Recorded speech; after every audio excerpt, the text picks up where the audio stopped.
Hello, and welcome back to another episode of Age Better, where each week we take a deep dive into all the ways we can feel better, look better, live better, and age better. I'm your host, Barbara Hannah Grufferman. May is Women's Health Month, so in a few minutes you'll be listening to part 2 of a special 4-part series dedicated to midlife women's health. Today's spotlight, your heart. But before we take the deep dive with my esteemed guests, here's an important fact you all want to know. Heart disease is still the leading cause of death for women. And once you're postmenopausal, the risks climb significantly due to big changes like decreases in estrogen levels and increases in blood pressure, cholesterol, and sometimes even your weight. But there is good news. There are small steps you can start right now, today, to lower those risks. We're privileged today to hear from Dr. Jennifer Mieres and Dr. Stacey Rosen, both towering figures in the realm of women's heart health. Dr. Mieres, the Senior Vice President of Northwell Health Center for Equity of Care, and Dr. Rosen, the Executive Director of Northwell's Katz Institute for Women's Health, bring a wealth of knowledge and experience. They are both deeply involved in the American Heart Association. In fact, Dr. Rosen will become the next president-elect in July of 2024. And together, they wrote a book that every woman should have on her nightstand. I know I do. Heart Smarter for Women, 6 Weeks to a Healthier Heart. It's a guide filled with essential strategies to take small steps now to age better later. And I am super excited to be giving away copies of their book. It's easy to enter. Simply listen to this entire episode. Of course, you want to anyway. Then share on social media or email me at agebetterpodcast@gmail.com about one key takeaway from today's episode that is going to help you get smarter about your heart health starting today. And remember to tag me on social media, Barbara Hannah Grufferman. Winners will be announced next week. And listen, this book isn't just a great read. It really, really is. But buying a copy for the favorite women in your life supports a fantastic cause, with all proceeds going to the Katz Institute for Women's Health and Center for Equity of Care.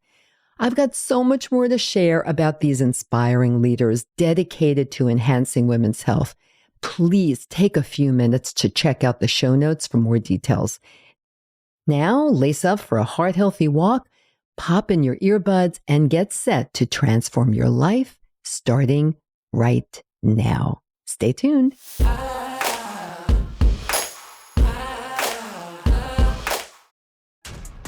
This episode is brought to you by Essentia. A better you starts with better hydration. Essentia is on a mission to inspire people to do what matters most. Their proprietary ionization process transforms water from any source into ionized alkaline water, providing water that's 99.9% pure with a pH of 9.5 or higher. Essentia overachieving H2O, the #1 ionized alkaline water. Shop now. Spring is a time of renewal, so why not refresh your home with a little help from Blinds.com? Blinds.com invented a better way to shop for custom window treatments. There's no pushy salespeople in your home or inflated showroom prices. Free samples, free shipping, and our 100% satisfaction guarantee can put the spring back into your step and into your home, too. Shop Blinds.com now and save up to 45%. Up to 45% off at Blinds.com. Rules and restrictions may apply.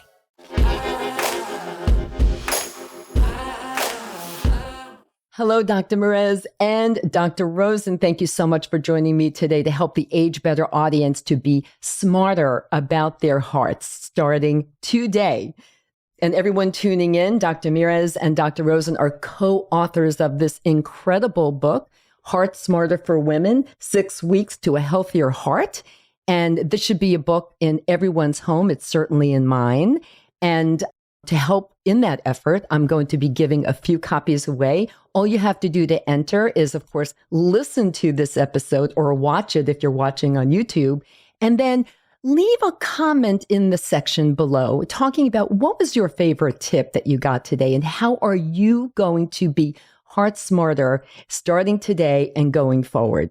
And if you're listening on one of the podcast streaming platforms, then just follow me on social media and then leave a comment and make sure you tag me, and you will be entered to win a copy.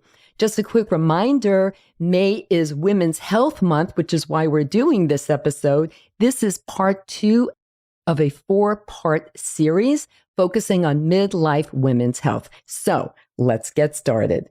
Dr. Rosen, what are the most current statistics about heart disease being the number one cause of premature death in women? And have these statistics changed over the last 10 years, maybe gotten better or possibly gotten worse? Thanks, Barbara. It's a great start to what I know will be a fun conversation for all of us. The American Heart Association is actually celebrating its 100th anniversary, its 100th birthday this year. And every year, statistics are put out regarding heart disease and stroke information. So the 2024 data is out. But unfortunately, for every one of those 100 years, heart disease has been the number one killer of men and women in the United States. And for decades, we actually were decreasing our death rates, both for men and women. The women lagged behind historically in the 1990s and early 2000s. And what we've been seeing over the last few years is a plateau of this dropping in death rates, and actually a fearfully consistent increase in the number of deaths from heart disease. Heart disease kills more Americans every year than all forms of cancer combined. Every 34 seconds, an American dies from heart disease. So these statistics are still quite frightening for us. And knowing that this is a highly preventable disease makes us more focused on starting young and learning all these opportunities to prevent being part of that statistic. Terrible statistics. Dr. Mieres, what are some of the unique heart disease risks that affect women as they transition into midlife? So, Barbara, great to be here. And as Dr. Rosen highlighted, this is a preventable disease. And importantly, the American Heart Association has been studying for the past 2 decades, sort of the trajectory of heart disease in women. And we've gotten a lot of insight. So when you think of menopause, so first of all, we now know that every woman across her lifespan will be at risk for heart disease. Secondly, what we've learned is for the past 2 decades, observing women as they transition into menopause, that it is definitely a critical time where the heart disease risk increases. So what we know about menopause is, as we know, it's the end of the reproductive phases of our life. We move into the non-reproductive phase permanently. But with that, what we have learned is that there are biological changes that accompany the sex hormone changes that truly predispose to heart disease. Additionally, the whole body composition changes, and we're in that menopause phase or a little bit beyond, so we know that changes occur. The midline increases, and that definitely predisposes to heart disease. So you put that together, and we know that the lipid profile, your cholesterol profile changes and increases.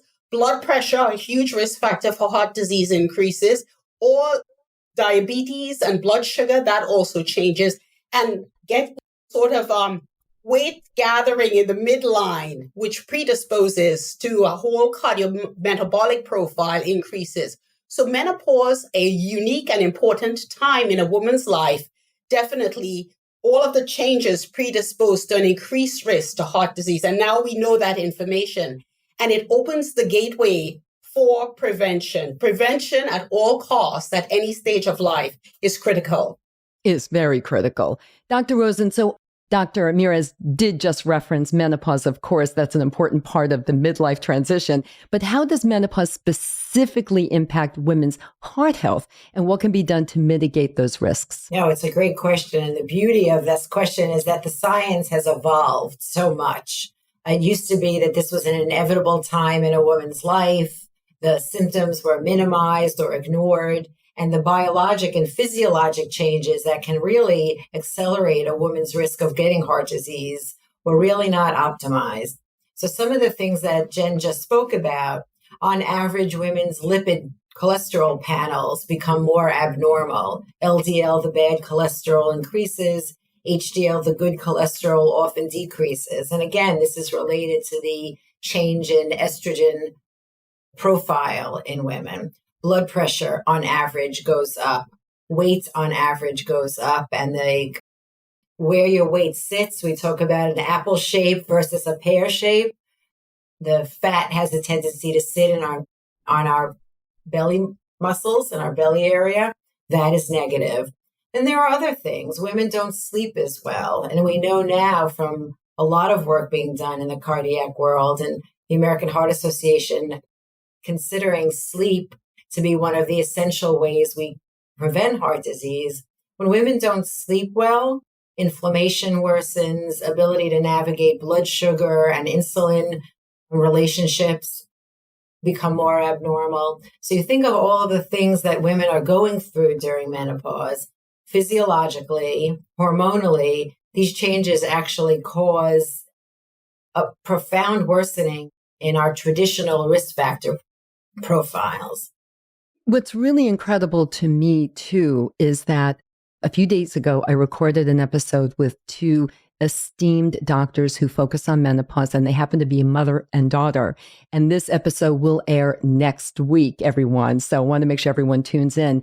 And the focus is on really specifically hot flashes and how important they really are. As it turns out, a hot flash is much more than just an uncomfortable few minutes or an hour, however long your hot flash is, and for how many years your hot flashes do last. Turns out that they are more than that they can really impact your heart health as well, which is one of the main reasons why doctors who focus on menopause and heart health are really asking women to focus more on controlling their hot flashes to mitigate those risks as well. So I hope everyone tunes in next week and listens to that conversation too. Dr. Mieres, what are the essential heart health screenings that midlife women should think about getting? And could you describe each test's significance? Sure. So as Dr. Rosen highlighted, we have a lot of research that we have discovered to understand the full spectrum of heart disease or ischemic heart disease in women. Because prior to, the early 2000s, we used a male model for all of our diagnostic tests. So if you are in midlife or even later and you're wanting to assess your risk of heart disease, the first is really to understand the risk factor profile, right? So as per the American Heart Association, knowing your cholesterol level, your blood tests, right? Your blood pressure, diabetes, the whole profile needs to be discussed with your doctor or your medical team. And right away, knowing your LDL, which is the bad cholesterol, HDL, so-called good cholesterol, blood sugar, hemoglobin A1C, all of those factors need to be added to your risk assessment. So we start with the basic blood tests, as per the American Heart Association, to know what your risks are, the risk assessment, which can go into one of our risk calculators. Additionally, though, because of all of the focus on sex-based research in cardiovascular disease, we now know that there are certain diagnostic tests that could give us insight into a woman's burden of cardiovascular disease, of atherosclerosis. And a lot of the information we have learned came from sort of seminal trials, like the women's ischemic trials, started by one of our dear friends, Dr. Noel Barry Mieres at Cedars-Sinai, Dr. Leslie Shaw, who is at Mount Sinai, who really have given us insight into the full spectrum of ischemic heart disease in women. We now know that we used to think that you had to have focal stenosis or plaque in the vessel, like men do, to really have heart attacks or have heart disease. We now know that there's a full spectrum of ischemic heart disease in women that includes just the buildup of plaque that can lead to a heart attack, that prognostically that has a worse prognosis, the same prognosis as if you have a focal stenosis. So I would fast forward to say that a woman in screening for heart disease or cardiovascular disease or ischemic heart disease can start with a blood test, followed by, we know the simple stress tests can give you information as to your functional capacity to see what's going on with your blood pressure. But also, I think one of the sort of revolutionary tests that gives us great insight into the burden of heart disease, as well as can be important in risk assessment, is the cardiac CT test. And it non-invasively can look at the blood vessels, the arteries of the heart. It can look at the type of plaque that exists and can really inform a treatment plan between a woman and her doctor and medical team to definitely mitigate or prevent primary, secondary, or tertiary prevention of heart disease.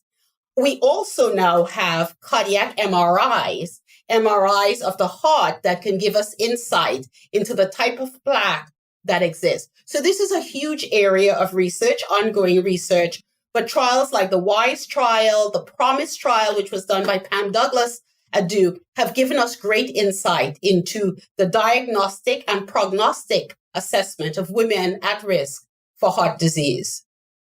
Thank you for that. And I have a question. If a woman has a fairly normal range lipid panel, meaning the cholesterol levels are normal or maybe just a little on the high side, but not too frightening, should she still get any of these tests? And I'm specifically thinking about the calcium score test, which is a very inexpensive if your insurance doesn't cover it. Quick, 5 minutes, 8 minutes, and non-invasive test to see about the plaque buildup in the artery. Would you recommend someone get that test, even if the lipid panels are normal? It's a great question, Barbara, because, we all get the same mammograms every year. We get the same colonoscopies. So some of the preventive testing that we do as women are very prescribed and almost generic, right? Maybe we get an ultrasound or an MRI with our breast studies. So for the cardiac risk assessment and prevention, it's a little bit more complicated. I guess the short answer to your question is that I have a very low threshold to offer the test to women. There's less data in the value of very young women in their 20s and 30s. We're not really positive what to do with the information in much older women. But I think that, as you said, it is a relatively inexpensive test, quick, very little radiation exposure. I have a very low threshold to include that in part of my testing strategy for women. I would add the group of women where I think it can definitely be useful, the women who have had pregnancy-related complications. We know there's a body of evidence, evolving body of evidence, to show that women who have had the pregnancy-related complications of preeclampsia, gestational diabetes, gestational hypertension, and eclampsia, even the birth of a low early delivery and a low-weight infant, are at risk for heart disease, cardiovascular disease, 10 to 15 years later, and that the plaque can silently build up even after a normal delivery. And I think that those, so including the pregnancy complications into the risk assessment is definitely important, because it will help us identify women who we know that pregnancy is that stress test that can definitely benefit from knowing if there's calcium in the coronary arteries, and to begin treatment, whether it's statins, more aggressive control of the blood pressure, weight management, sleep, and all of the other risk factor management at an early stage. Right. Thank you for that. Appreciate that. Let's talk about lifestyle now, because a lot of this, as you both said in the beginning of our conversation, a lot of this is preventable. So how do we prevent with lifestyle? What lifestyle changes do you both recommend for midlife women to reduce their risk of heart disease? Dr. Rosen, let's start with you. Yeah, thank you. So 80%, your gene pool is important to know. You want to know your family history. Mm-hmm. As we get older, that becomes a risk factor. But pretty much everything else is under our control to be identified and then impact on. So we think about food choices. I've banished the word diet because that just sounds like a curse word to any of us. But learning more about smarter food choices and how to navigate the menu in a restaurant, the supermarket aisles. And none of us can be perfect. So I focus a lot on better is perfect and not absolute perfection. We have to move more. And that also doesn't mean that we need to prep for the New York City Marathon. It means every time you have an opportunity to walk the steps, park your car a little farther, walk your dog a little longer, everything that you do, but also muscle strengthening. And that's been shown to be important. Knowing what the optimal weight for you is, and if weight is a problem and your BMI is high or where you carry your weight, as Dr. Mieres says, is in the wrong place. Again, it doesn't necessarily have to be drastic and making you miserable, but you do want to make decisions about how to navigate weight. Absolutely. Dr. Mieres, you want to add to that? So, I wanted to say, to add to what Dr. Rosen highlighted, and we talk about this all the time, and we wrote about it in our book, which is part of the reason we wrote Heart Smarter, that our female patients were saying to us, give us a simple plan. So we operate from whatever you do, small changes, big gains when it comes to preventing heart disease at any stage of life. And as Stacey always says, it's never too late to start. So definitely sleep hygiene is important, right? Really paying attention to how you sleep, getting adequate sleep is important. Choosing to move. Importantly, as we highlighted in our book, the power of partnership. And this is sort of a journey that having a friend, a family member, and partnership with your doctor, your nurse practitioner, your medical team will definitely move you in the right direction for preventing heart disease at any stage. So we highlight the power of partnership. So at home, get a friend, a family member to go for that walk with you, to swim, to dance, to do whatever. And as per the American Heart Association, a minimum of 150 minutes of activity per week is definitely important. In our book, we talk about controlling stress. So adding 5 minutes of meditation or yoga or whatever into your day, all in all, a lifestyle prescription change with small changes in partnership, friends and family, work colleagues, but your medical team, definitely the right prescription to prevent heart disease. And I just want to add with wearables, I'm a big fan of the Apple Watch. As I'm holding up my Apple Watch too, everyone. I don't know what I would do without it, really. I measure everything. Stacey's holding off on it. Yeah. In using it to get competitive, as it were, and aligned with friends has been shown to be spectacularly successful. And we tell women, women are perfectionists. We put our whole family and everyone in our lives first. Give yourself a little bit of grace. If one day you just can't get off the couch, fine. Tomorrow, maybe double the 10-minute walk to a 20-minute walk. Take pride in every good decision you make, because it's a lifetime of good decisions, not something that just we're going to do for 6 weeks or 3 months. Absolutely. Recently I gave a talk in Nashville, and it was about the power of choices and the choices that we make every single day. I mean, life is just a series of choices that we make all day long. We make tens of thousands of choices, little ones a day. Right? Do I get up now after this? Do I get up now and do a couple of push-ups, or do I just continue to sit here? Little choice, right? And very big choices, of course, job, your partner in life, and so on and so forth. It's those little choices that really add up. So thank you for pointing that out. And one thing too, I always like to do a little plug for the Blue Zones societies around the world that Dan Buettner has done such a great job in following and reporting on all these years. I mean, they do exactly what you both just described. They just move throughout the day. They're not running marathons, although I am guilty of that. I started running at 50. Dr. Mieres knows this already. I started running at 50, and I'm actually training for marathon number 18 this year. So, awesome. that's, oh my gosh, that's become a big part of my life. But anyway, it really is those little choices, little steps that make the biggest difference in mitigating your risks for heart disease. So thank you for that. Can you please discuss with us the latest advancements in heart disease treatment that are particularly beneficial for women in midlife? And like what's available now and what do you see coming down the pike? So we spoke a little bit about the menopause transition and the things that happen. As you mentioned, the importance of vasomotor symptoms, those hot flashes. And I think the resurgence of research and the safe uses of hormone replacement therapy is something that is a real game changer for women. And I think the appreciation, that the symptoms should not be just tolerated. Oh, it's, normal for menopause aging. And it is not acceptable. And, historically, women with these issues surrounding symptoms around both menstruation and menopause were kind of minimized and put off.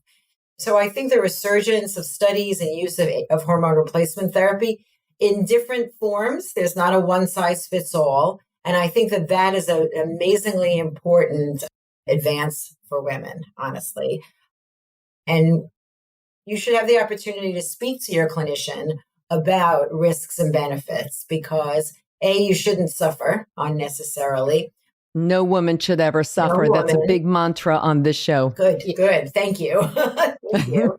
And there are options, and every decision we make has risks and benefits, and we have to see both the benefits. And so there are varied medications from certain behavioral health medications that are now recommended to all forms of hormone replacement therapy. Right. And I just want to point out also that I did reference the episode that's happening next week where the doctors Noctegal, mother-daughter, will be on. And in that one, they do talk about all of the available options right now, both hormone therapy, of course, which is an estrogen therapy, but also the new non-estrogen therapies that are available that will help specifically with hot flashes. And as we already discussed, are really so important for women to focus on and their trusted healthcare providers. Dr. Mieres, do you want to add to this? I would add to this in terms of risk factors for heart disease or cardiovascular disease. We know depression is definitely a risk factor, more powerful in women than men. And I think when you think of the pregnancy-related complications, postpartum depression is one of those things that's being studied now.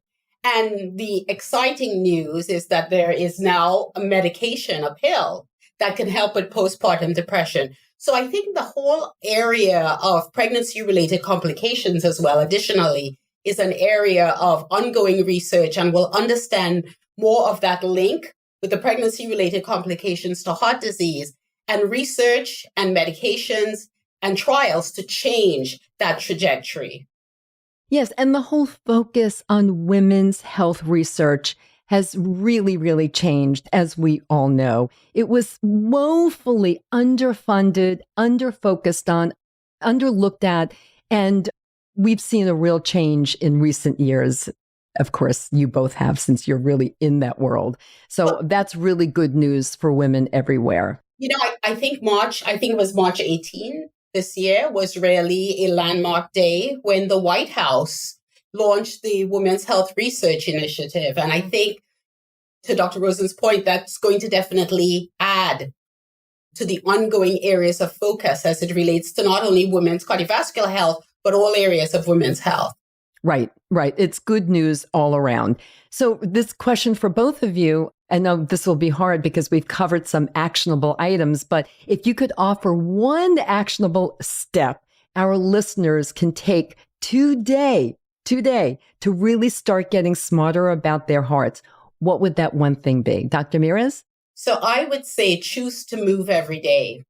And I think movement and logging your steps, your activity goes a long way to change your whole cardiovascular profile. We know that exercise reduces blood pressure, reduces blood sugar, it improves your mood, decreases anxiety, and helps with depression, and definitely enhances sleep. So I would say choose to move every day. And Dr. Rosen? I think I would say, and it goes beyond just the heart story, put yourself at the top of your to-do list. So many of the things that women worry about as we age are preventable. But do we get our checkups annually? Do we come prepared for our clinicians? Do we even have a doctor?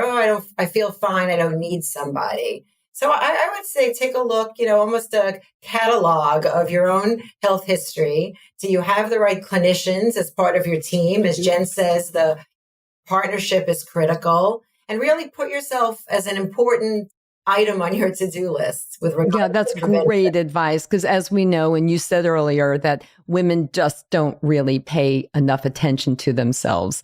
And to add to that, I would say phone a friend. Like we phone each other, and Yes, we say, okay, yay. let's go for a walk today. Right. Yeah. So yeah.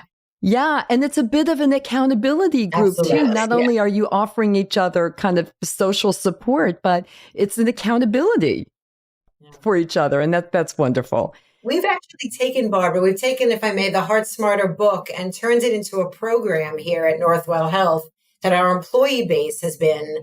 And part of the value of it is not just the data, the information that is part of the book and the program, but this group mentality, as you said, accountability for us, staying healthier together.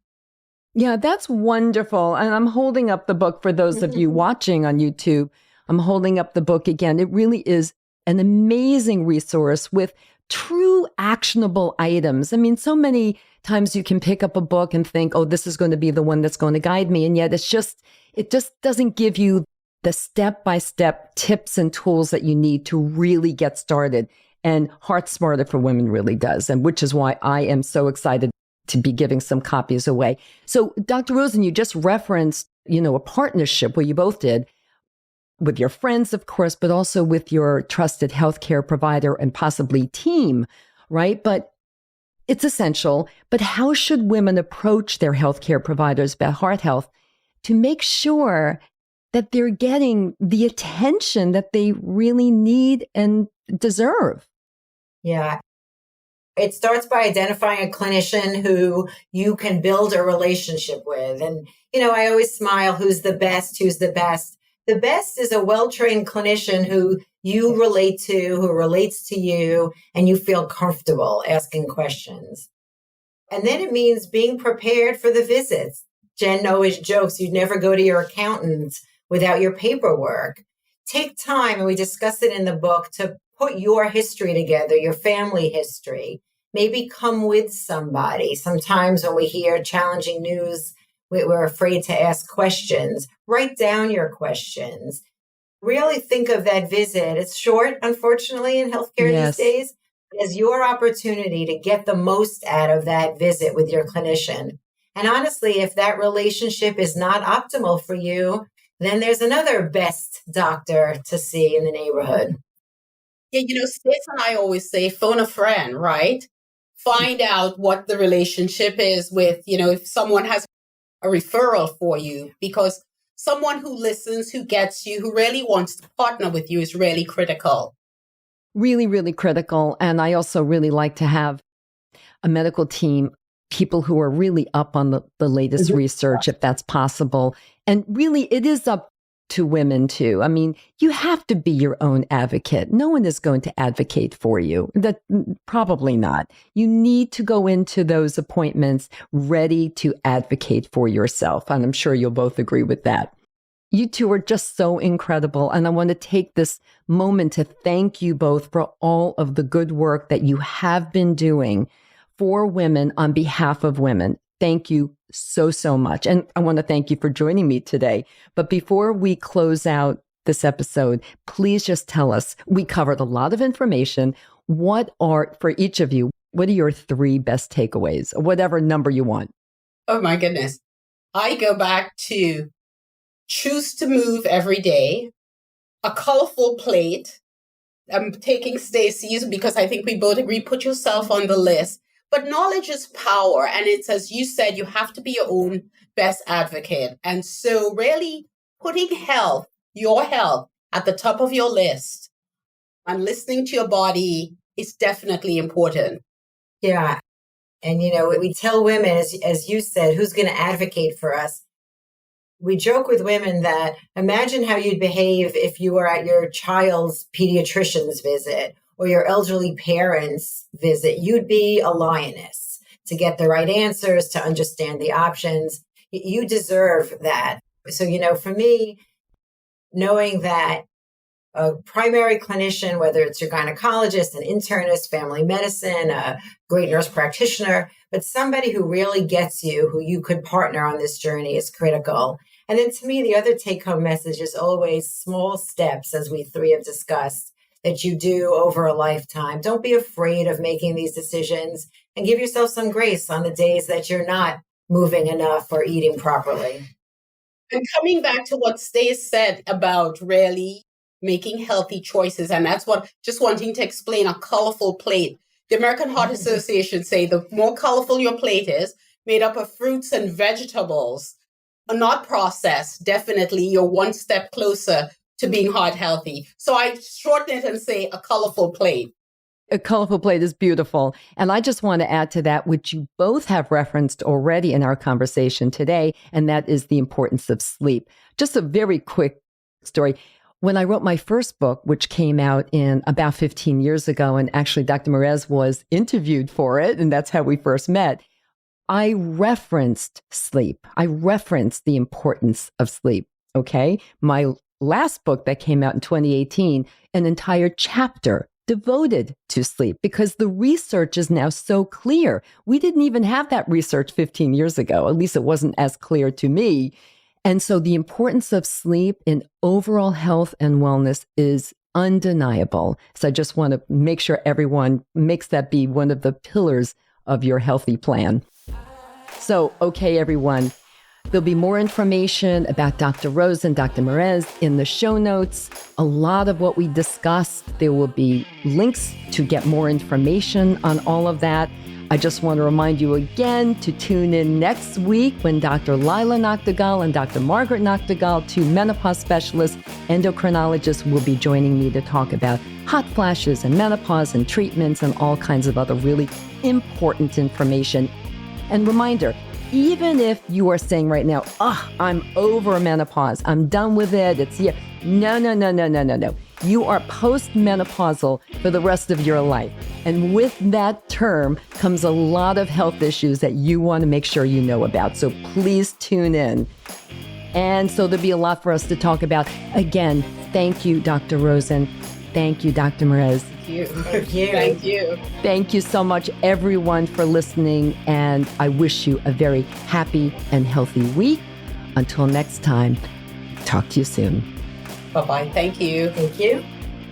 Thanks for tuning in, everyone. If you enjoyed this episode of Age Better Podcast, please do a few things. First, share it with all your friends and family. Then, subscribe to Age Better wherever you listen to podcasts, including YouTube, so you never miss a single episode. Finally, if you have ideas for topics you want me to cover in a future episode of Age Better, send an email to agebetterpodcast@gmail.com or reach out to me on social media. Until next time, remember this: we can't control getting older, but we can control how we do it. Talk to you soon.